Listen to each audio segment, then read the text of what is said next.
Hi everybody, thank you very much for being here today, and thank you to the organization committee for the invitation. What I'd like to talk about today are specific clinical translational challenges that we've met basically in developing Raman Spectroscopy systems, specifically here for surgical applications in our lab. So just one small disclosure before I start the presentation. I am a co-founder of ODS Medical, which was formed in 2015 to commercialize a Raman system for neuro and prostate surgery applications.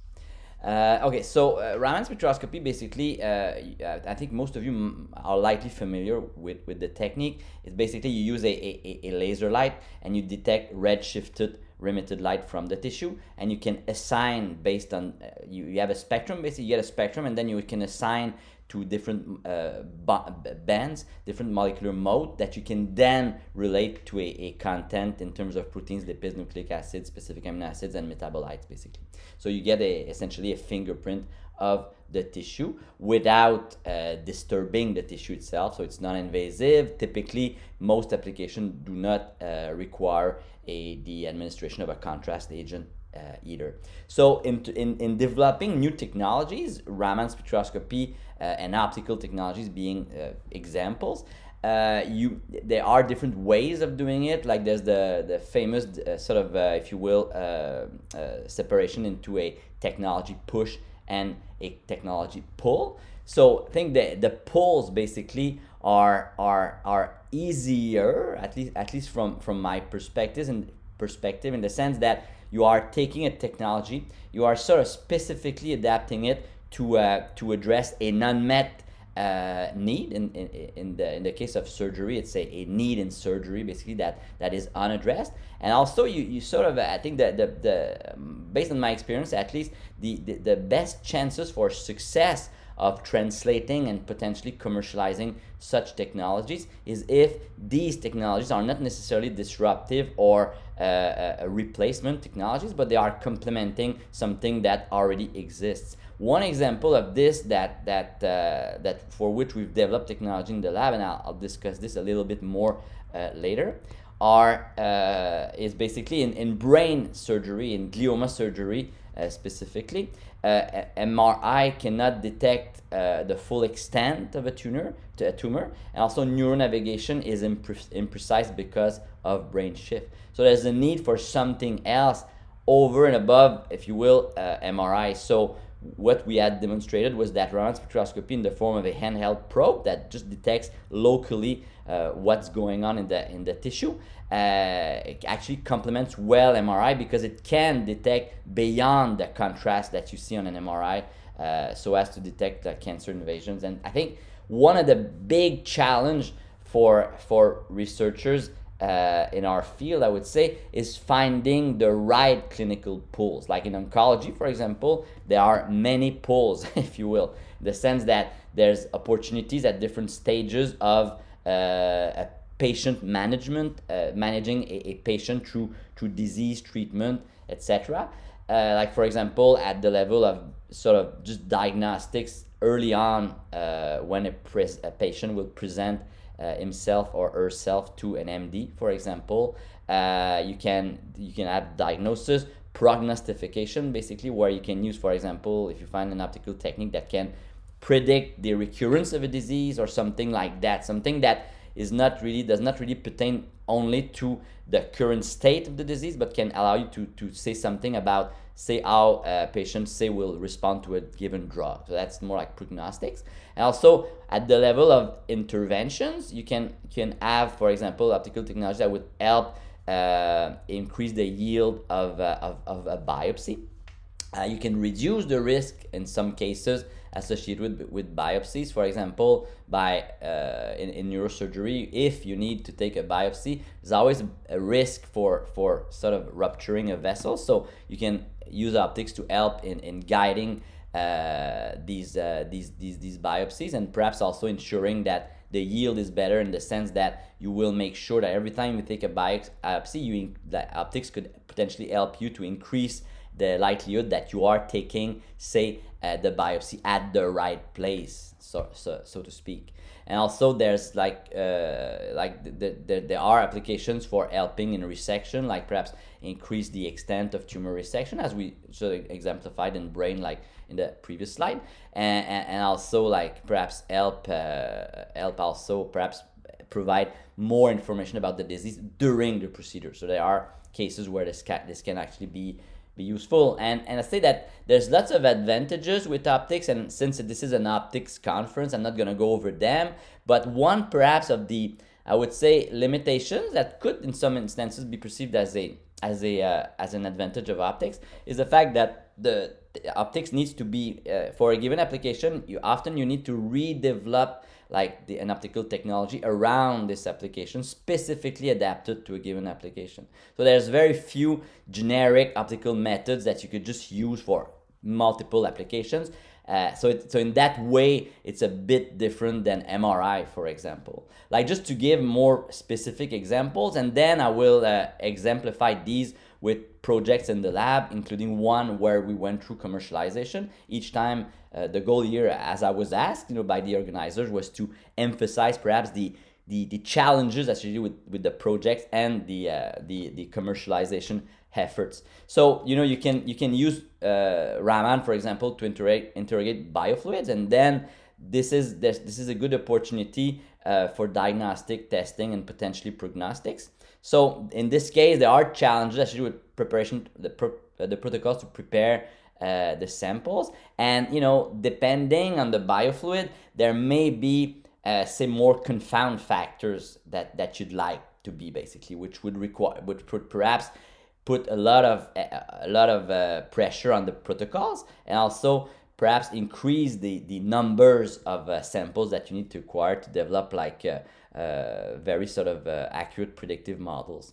So also you can do ex vivo tissue interrogations, say for pathology, in a way that seamlessly integrates itself to current pathology practice, where stained tissue slices are looked at. And then, if you use optics, and specifically Raman, some of the challenges would pertain to avoiding signal corruption from contaminants that are used to store and preserve the tissues, for example. And I think in terms of complexity of say perhaps like clinical translation, surgical approaches are, in my experience, more difficult.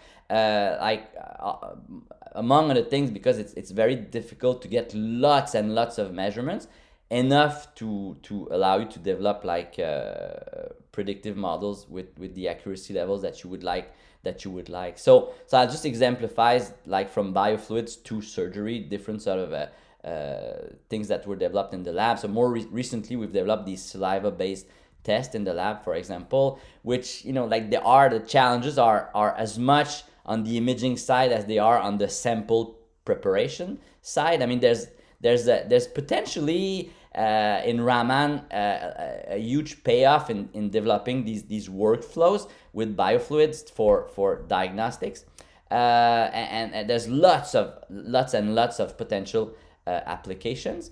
But another difficulty might be to sort of find the right way to interrogate the right biological degrees of freedom. So you can develop like microscopy approaches where you are really looking specifically at points within, say here it's a droplet of saliva, or you can look at more like cuvette system, where you look at volumes of saliva, for example, in this case. So in both cases I have like multiple different challenges, but ultimately the what you choose to do definitely impacts your ability to detect what you're after, in terms of perhaps if you're looking for more subtle sort of biochemical changes into associated with a given pathology or state of state of the patient, for example. So other applications that has to do with pathology will consist in sort of acquiring optical data, Raman, for example, that is spatially co-registered with H&E, for example, stain images, or IHC images, so as to provide a complement to the diagnosis. Here the goal would be to you could simply be to reduce interpathologist disagreement, and it could also be to develop new prognostic tests detecting things, for example, that are not easily picked up with just by inspection of stained slices. But again, challenges here are, and to develop practical applications, are multiple, like finding the right balance, for example, between imaging, sort of spatial and spectral information with respect to the time it will take to image, will affect what you decide to use as a technologies. If you find, for example, that one Raman band is enough to do what you need, then you might decide, oh, I'm gonna go with like a microscopy, a CARS approach, for example, specifically pinpointing one band, getting full images and extracting features from which you can train classification models on, basically, and then have these more general models that will integrate features from H&E, from IHC, perhaps from other sort of diagnostic factors associated with the patient. It could be a glucose test, for example. So there are multiple things that could be done at that level. In surgery, the challenges are completely different. So for example, here I'm just showing you the integration of a probe into a robotic platform for prostate surgery. So you see, like here, you see the probe being used to interrogate tissue, and I'm showing this video because there's lots of blood. So you see that just there, you see that it's gonna be challenging to develop this application the right way. So I mean, we've been working on that quite a bit. And in terms of biopsy guidance, I've mentioned that before. So again, this is an optical probe that was integrated into a brain biopsy needle. So here, the challenges are, I mean, there are multiple challenges, perhaps with confound factors that we're finding to develop these applications. But one key challenge you can see is that if you want to build robust predictive models to do what you need to do, like perhaps in this case, you want to detect cancer and make sure you take the biopsy at the right place, for example, you will need multiple instances of measurements so as to build these predictive models. So to do that, to ask a surgeon to train a model with a biopsy needle over time in multiple patients is practically non-feasible. And then this will bring me to the right way of training a model, basically, to ensure that the models you're developing with one system, if you develop a model for detect cancer with one system, then you can use it in another system. That's the key determining factor for success of these technologies. So here it's an NL probe that was commercialized by ODS Medical and to guide neurosurgical resection of tumors. So this system, I just want to say a few words about the history of the company. It was formed in 2015. I just don't have time to go over the details, but the company got a breakthrough device at FDA, so for approval. The device was approved by Health Canada last year for use in patients here in Canada. And multiple clinical studies were conducted. Now the company is at 22 employees. We've run a large-scale patient study here at Montreal with more than 2,000 measurements in 65 patients. And there's now 2 clinical studies that are one ongoing in Europe and one about to start in the US. This is for the neuro system, and there is also a prostate system. I would say that I could have spent an hour just on that, but key factors for success here, of course, was financing, was finding the right people to work at the company, and this goes along in a sense with the funding, but also finding the right partners. And here was Intuitive Surgical and Medtronic. And so one of the common denominators to all of the approaches that I've described is machine learning. So machine learning, not used in a black box fashion, basically. So we've developed these approaches that are sort of, I would say, that can be translated in the sense that they are interpretable. So like a model, for example, that we're training and testing with a given data set is interpretable in the sense that it relies only on a finite number of bands that can be easily interpreted. And so one key factor in making sure we can translate these technologies also was ensuring that each of these systems will consistently deliver a high quality of spectral data. Again, This is another topic that could go on for a few hours, but the basic principle is that you need essentially to ensure that you are always shut noise limited, and that within this you are maximizing the photonic count so as to maximize the Raman signal to noise ratio. And depending on the application, there are two key things that you need to make sure you will respect. You need to make sure that any potential danger associated with eye damage is mitigated with the staff, with the people, the surgeons, for example, using the device. And typically, although like the maximal permissible exposure for skin typically are not really diagnostic doses, I mean, they are a good sort of rule of thumb for what you can do. And if you can perform well within this limit, you're in good shape, basically. So typically, you always set that as a threshold, and then you can play with the acquisition parameters, ensuring that you minimize eye damage and you always stay within the MPE for skin. There are specific sort of algorithms that you can implement in your systems to do that. And another thing, as I mentioned before, is ensuring that your Raman spectrum is a Raman spectrum. So basically, you know, when you get a Raman spectrum, you want to make sure that the way you're normalizing it, the way you're extracting the features from these Raman spectrum is such that the models that are trained, say, with the handheld probe in brain, because it's easy to get lots of measurements during brain neurosurgery, but it's really tough to get lots of measurements with a biopsy needle. Then, I mean, if you can use the model that you've developed with the handheld probe with the biopsy system, that's the key to success, basically. So you need to ensure that the data is compatible across systems, and this is here just a small study that we've done with 9 different probes, showing that the normalization actually really brings you to a point where these measurements are consistent across different imaging systems, where there were manufacturing differences basically between the systems. So also, this is another thing where we've developed a wide field. It's a line scanning system, a wide field Raman system, essentially at the same spatial scale as the probe, but multiple pixels. It's an image. So we've demonstrated in a very simple case of adipose versus muscle tissue that we could train a model with 3 bands with the handheld probe and classify and detect sort of the margin between adipose and muscle in just meat from the grocery store here. But I mean, it's easy, but it's sort of just to illustrate the principle of using a point probe, a model that is trained on with point probe data on every pixel of an imaging system, for example. And right now in the lab, we are developing this application for breast and brain, demonstrating that this can actually work in oncology.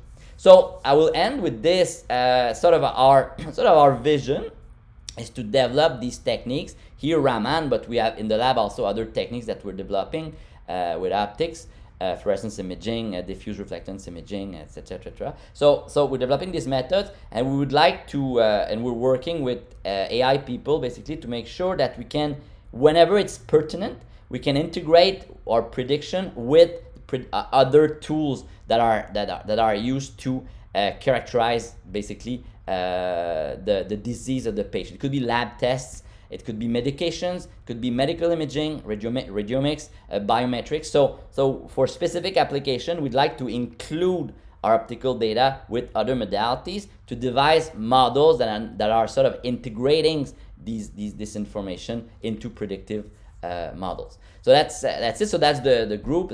We have a fantastic group, the lab, the grad students, the postdoc, the research professionals, and I would also like to thank my senior collaborators. And these are the funding sources that allowed the work to be performed. So I thank you very much for listening to me today, and I'll be happy to answer any questions you may have about the talk. Thank you very much.